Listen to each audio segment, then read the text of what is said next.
జరుగుతుంది. ఇప్పటికి 800 మంది దాతలు ఇప్పటికైనారు సార్. 6 కోట్లు రాసినారు. ఇవి 20 స్తంభాలు. ఈ ముందర ఉండేది రెండు ఇట్లా రెండు ఆర్లగొండలోకి ఇచ్చింటే కాంట్రాక్ట్ వాళ్ళు పనిచేస్తున్నారు. భారీ మంది సార్. ఇప్పుడు మత్స్యంతరం పెడుతూ పక్కన ఒక్క నిమిషంలో ఆవిడ మొగ మత్స్యంతరం పెడితే ఏ గుడికి అయితే మత్స్యంతరం ఉందో అనుకునే కోరికలు నెరవేరుతాయి. ఏ గుడికి మత్స్యంతరం ఉందంటే మనం అనుకునే కోరికలు నెరవేరుతుంది. గుడి గురించి చెప్తాము. వాళ్ళ పదం ఏదొస్తే అదే తీసుకోవాలి. మనం ఏమంటే 2000 రోజుల్లో 2000 మంది దాతలతో ఈ గుడి నిర్మాణం చేయాలని. ఇక్కడికి పురంధేశ్వరి వచ్చింది 1 గంట సేపు. పట్టుకున్న MLA Sridevi madam, SV Mohan Reddy భార్య, ఒక 70 మంది సెలబ్రిటీ ఉన్నారు.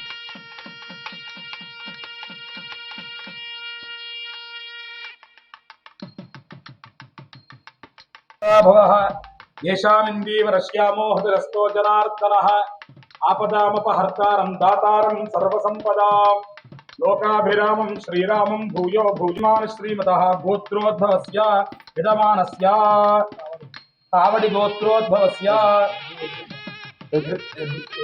गिरिस्वामी नामधेयस्य तद्धर्मपत्नीरमेतस्य मौनिकम्म नामधेयवत्याः विदमानस्य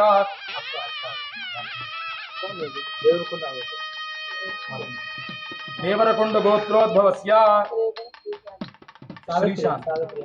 श्रीशांत नामधेयस्य श्रीहान् नामधेयस्य सावित्रम्म नामधेयवत्याः राजू नामधेयस्य सकुटुम्बस्य सबान्धवस्य श्री धर्मशास्त्र भक्तजनानां नाना गोत्राणां नाना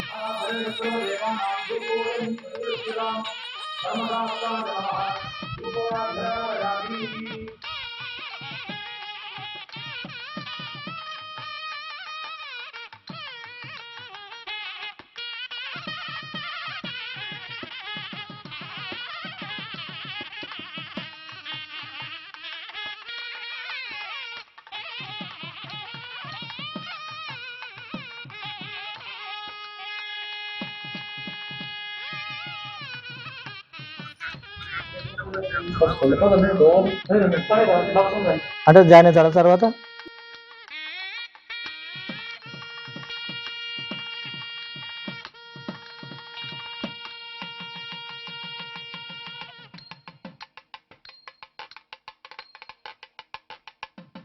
ఈరోజు అయ్యప్ప స్వామి కోడుమూరు నందు అయ్యప్ప స్వామి టెంపుల్ నిర్మాణం భాగంలో ఉండగా కోడుమూరు ట్రస్ట్ వల్ల మా ఇంటికి వచ్చి ఇన్వైట్ చేయడం వల్ల ఇటు రావడం జరిగింది. ఇటుకు వచ్చిన తర్వాత ఈ వాతావరణం ఇవన్నీ చూస్తే నాకు మనశ్శాంతిగా ప్లస్ మా ఫ్యామిలీతో అందరితో రావడం ఎంతో ఆనందంగా ఉంది. దట్టు ఈరోజు నేను ఏం చెప్పదలుచుకున్నా అంటే ఈ టెంపుల్ ట్రస్ట్ వాళ్ళకి ఒక ఏజ్ దాటిన తర్వాతనే అందరూ భక్తి భావనలో వస్తున్నారు. హిందూ ధర్మం అనేది చాలా పవిత్రమైన ధర్మం. సనాతన ధర్మం అనేది చాలా ఓల్డ్. అన్ని మతాల కన్నా ముందు మన మతం ఎప్పుడో ఉద్భవించింది. దట్టు మన పిల్లలు ఇప్పుడు యూత్ జనరేషన్ తప్పుదారి పడుతున్నారు కాబట్టి వాళ్ళు కూడా భక్తి మార్గంలో తీసుకురావాలని ఈ ట్రస్ట్ వారి సభ్యులందరికీ నా మనస్ఫూర్తిగా కోరుతున్నాను. మళ్ళీ ఇంకోటి ఏంటంటే వాళ్ళు ఇచ్చే యూత్ అనేది చెడిపోతున్నారు. భక్తి అనేది లేకోకుండా మందు తాగడం నేను చూస్తున్నారు కదా. ప్రతి ఒక్కరు ఎవడైనా ఒక ఫ్యాక్షన్ అయిపోయింది. మందు తాగడం అంతా ఒక ఫ్యాషన్ అయిపోయింది. వాళ్ళందరినీ మళ్ళీ ఇచ్చి మన పిల్లలు కూడా మాలేపించి ఒక భక్తి మార్గం వస్తే వాళ్ళు మంచి సక్రమంలో నడుస్తారని నేను మనసులో కోరుకుంటూ మీ అందరికీ ఇన్వైట్ చేసి ధన్యవాదాలు తెలుపుకుంటాను.